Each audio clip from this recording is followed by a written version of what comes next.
ছোট্ট ছোট্ট বাচ্চা বাচ্চিরা মক্তবে যায় কোরআন বুকের ভিতরে সাফা দিয়ে দইরা, তখন আমার বুকটা খুশিতে ফুর্তিতে ফুললে যায় যে ইসলামের শক্তি এখনো অটুট আছে, বহাল আছে। কোন বিধর্মী শক্তি ইসলামের শক্তিকে বিধ্বংস করতে পারে না।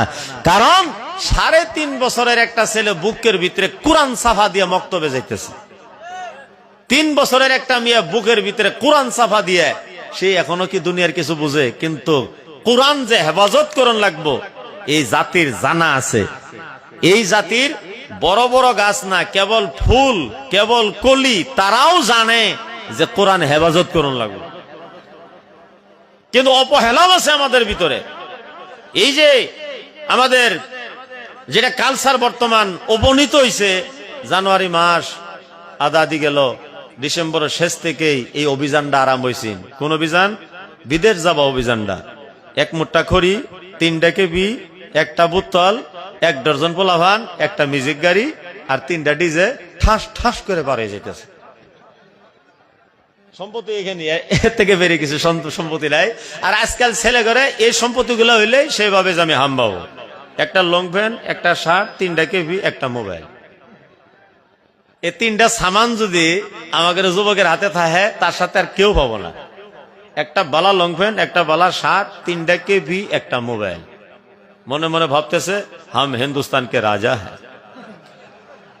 কিন্তু আসলে তো তুমি এখনো তো সংসারও ফাঁসো নাই। সংসারও ফাঁসার পরে তুমি দুনিয়ার সবকিছু মনে হেরে যাবে গা। রাত করে কি দিয়ে ভাত খাইছো সকালে জিজ্ঞেস করলে কহাবা না। দুপুরে কি দিয়ে ভাত খাইছো বাড়িবেলা যদি জিজ্ঞেস করা যাবে কি দিয়ে ভাত খাইছো, এমন ব্যস্ত পরবারে ভাই এই কেপি কুপি অ্যান্ড্রয়েড মোবাইল টোবাইল সাইরে কইছে দৌড় দিয়ে যাবা। সময় আইতেছে, আমরা এখন সেই সময়ের ভিতরে উপনীত হয়েছি। বুঝছে কথাটা?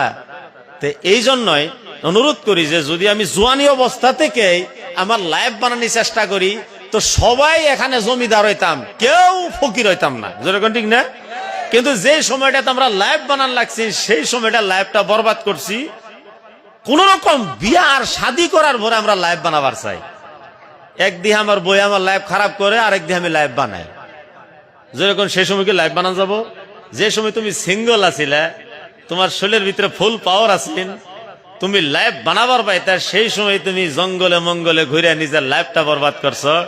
এই জন্য এখানে গ্যাদারিং জনবসতি, উন্দুলাজারের ভিতরে গ্যাদারিং জনবসতি, কদমতলি উজাওগাঁও গ্যাদারিং জনবসতি। এই জন্য আমি এগুলা জায়গার ভিতরে যাই আগে সমাজ জামাতের উপরে 2-4 কথা কয়ে নেই যে আমার সমাজ যদি ঠিকঠাক না হয়, ওয়াজ কর্ম কোনো ভাই এ সরকারে কিছুদিন পরে পরে জি পেলা দেয়, জি হেসা দেয়। যদি তোমাদের ভিতরে এরকম কনাওয়ালা মুখিয়াল লোক থাকে, তবে আমার আলেম ওলামাকে সাহস থাকবো। যেরকম ঠিক না? আমরা হলাম আলেম ওলামা, আমরা জানাজা পড়ামো, বিয়া পড়ামো। আমাদেরও যদি নেতাগর সামনে পড়াই দাও, আমরা কি নেতাগর সামনে কোনো পাওয়ার খাড়াবার পাবো? পাওয়ার খাড়ান লাগবো তোমরা জেনারেল শিক্ষা নিয়ে হ্যান্ডসাম হয়ে, দাড়ি সাইডে কিন্তু রাখবো, আবার কাটবা না। যদি ইনশাল্লাহ নেতাগর সামনে যাও, এসপিও দাম দিব, ডিএসপিও দাম দিব, নেতারাও দাম দিব। যেরকম দিব না নাই? এখন আলেম ওলামাদের যেটা দায়িত্ব, সেই দায়িত্বের উপরে যাতে আমরা থাকি। এই